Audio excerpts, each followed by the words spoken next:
Good afternoon, Dr. Era. My name is Jonathan Zhangming Lai, student ID 01344025. And today I'll be presenting my research proposal with the title, The Re-Examination of Influencing Factors of Youth in Choosing Agriculture Sector as a Career Prospect in a Post-Pandemic Malaysia. Now, it can be a very broad and long title, but I will explain why later on in the problem statement. Now, the agriculture sector is a very vital and essential sector in contributing to the overall GDP and sustaining food security. Malaysia's agriculture is made up of abundance of industries, but mainly these three industries. The oil palm industries, which makes up of 37.1% of the overall sector, followed by the livestock industry at 16.1%, and the fisheries industry at 11.2%. In 2020, the overall GDP contributed by the sector alone was 7.4%, and the domestic labor employed was a staggering 10.9%.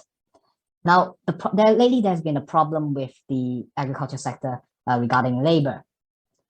There has been a natural decline of practitioners in the field due to old age, followed by a lack of refresh of newcomers coming into the sector.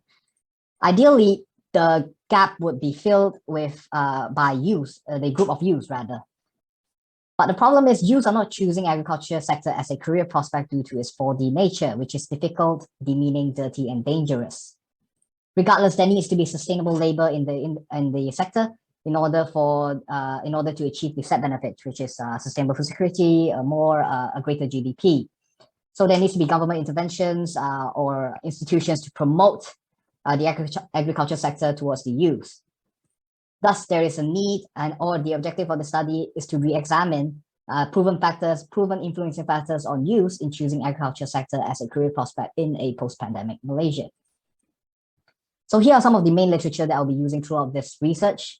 The researchers here have concluded that social status was in fact a influencing factor of youth going into the agriculture sector, followed by parental influence was concluded as an influencing factor or had significant relationships with students or youth in going into the agriculture sector or have an agribusiness involvement.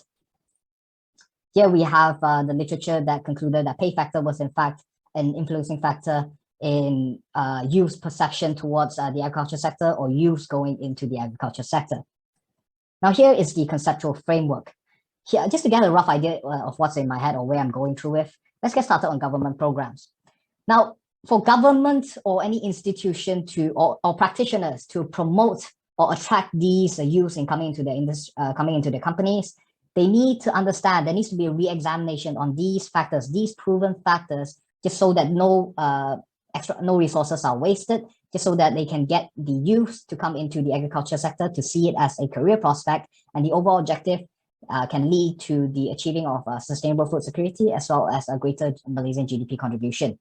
This would naturally reinforce social acceptance in the norm, easing off these influencing factors or hindering factors of youth going into the agriculture sector.